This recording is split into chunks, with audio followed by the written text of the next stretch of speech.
Hello everyone, welcome to another episode of TCG Talk, back today with another video. In today's video, I am going to go over the Find Center line and the Soul Bead Strike to Crane Dance to Find Center line. I've had, I would say over the course of like my last 20 videos, I've had like 5 or 6 comments saying like, why don't you run Crane Dance? You run Blue Soul Bead Strike.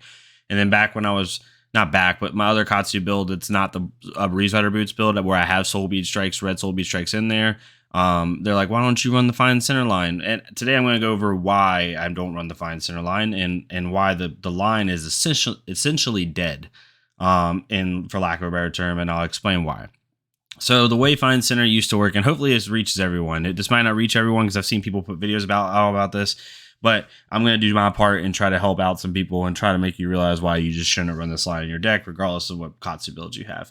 So before, as of tomorrow, the ruling's going to change, right? But currently, technically, right, Find Center cannot be blocked with equipment. This makes Find Center a very good line because even though the line itself is very conditional, in my opinion, it's too good of a line not to try to get off against like Prism and against Viscera, because what it does is when Find Center hits, it can't be blocked with equipment, right?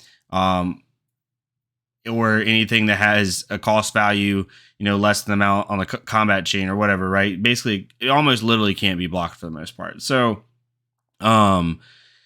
when that hits, it blocks 1 instance of damage for the next basically 2 turns. So any Prism shields don't deal damage. Any Prism auras don't deal damage. Any rune chants that are made from Viscera or Chain or Briar don't deal damage. So it's a very powerful line. However, as of tomorrow, the rules will change where cards without a cost property will be able to block it, right? So that means any equipment, literally any equipment that does not have a cost value in the top right corner of the card, right, can be blocked, right? So you have, and I'll explain why they did this in a second. So I'm just grabbing 2 cards here, right? So you have Soul Beach, or not Soul Beach, gosh, Sink Below, right? Sink Below in the top right corner has a cost value of 0. Then you have Mask of Momentum. Doesn't have anything in the top right. If nothing is in this top right corner, it does not have a cost property, period. Even if it's an activated ability, even if the card costs something to play, right? Or costs something to have its ability activated, like Phantasmal Footsteps costs 1 to block with. That is an activated ability, is not a cost property. So you technically, as of tomorrow, can block Find Center with Phantasmal Footsteps. Now, granted, it only blocks for 1, but I'm just giving an example of a card that has an activated ability. So all this to say that the line itself is essentially dead, because what it does is you're going to go through all this trouble, right, to block with a card that can just be blocked anyway. And people's, in the rulings it says exactly, right? So if an effect refers to the value of a property, it infers the existence of the property as well as its value. If an object does not have a property, when they say that, they mean that like that top right number. It does not meet the condition of the existence of the property, and thus the condition, the value of the property. So all that mumbo jumbo to basically say, like, if it doesn't have anything in the top right, it doesn't have a value property. Even if it's an activated ability on the text of the card, and the reason they change this ruling, they make an example here, right? Harmonized Kadachi is while you have a card with 0 in your pitch zone, it gains go again, right? So what happens if you pitch Heart of Findal? Right, that technically doesn't cost anything. So other people were thinking, does it have a cost value of 0? No, it has a cost value of nothing, right? If I play Ravenous Rabble and I flip a Gorganian Tome, right, what does that mean, right? It doesn't lose anything, right? It attacks for 5. The Gorganian Tome costs nothing, technically. It's like the best card to flip on a Ravenous Rabble. So in order to keep that train of thought consistent with having no value in the top right, they had to change the Find Center ruling. Otherwise, all those other cards that don't have value in the top right would now have a value of 0. And that would change a lot of the fundamental ways a lot of these cards work. So they had to change that Find Center ruling and make it to where now all equipment, unless it has something in the top right, does not have a value cost property to it. So now you talk about the line itself, right? And why the line is literally dead is because now the way that line works is, let's just look at the line holistically. You have Soul Bead Strike, Crane Dance, Find Center. None of those cards have go again. None of them. So you have a couple play lines you have to have. Either you have to have Soul Bead Strike in hand and Find Center in hand, and then you have to get Soul Bead Strike to hit, right? To go get Crane Dance, then go play Find Center, which to kill can be blocked with equipment.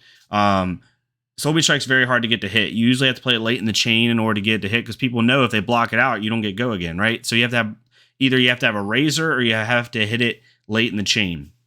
If you have a razor, you want to save your razor for fine center so it hits, right? So you really don't want to waste your razor on Soul Beach Strike. If you do, then you're just gonna be playing fine center for 2 anyway, and it's gonna be blocked with equipment.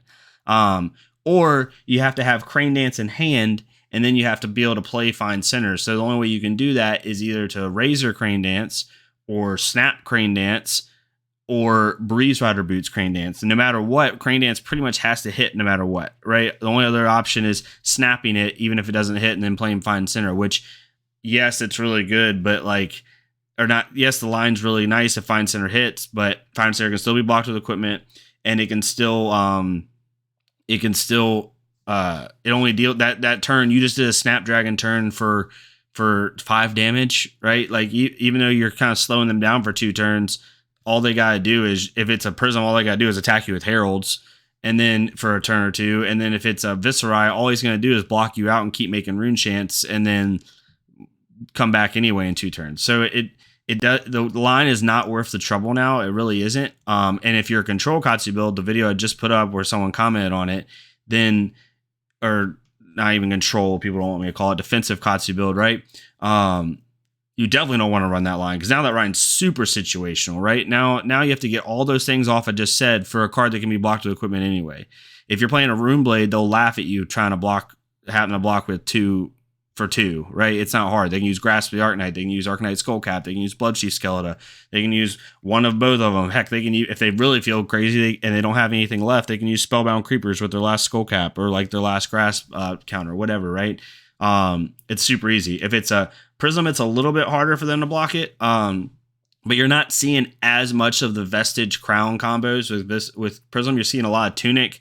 You are seeing Vestige. You're seeing a lot of Tunic. You're seeing a lot of Arcanite Skullcap. So it's really not hard for them to still block it out, right? It's a little bit harder for Prism to block it. But if you play it against a Prism, all they're just going to do is attack you with Heralds, or they're going to build up auras anyway and then come at you later, right? So it's a lot harder. So again, in my opinion, the line's not worth it, especially with the new ruling. It can be blocked with equipment. You have to basically razor it to get it to hit. And even when it does hit, like, it's a great card, but like, it's not as good as other cards, and nothing in the line has automatic go again. So you have to get something to hit or use Snapdragons. When I play Katsu, I like consistency.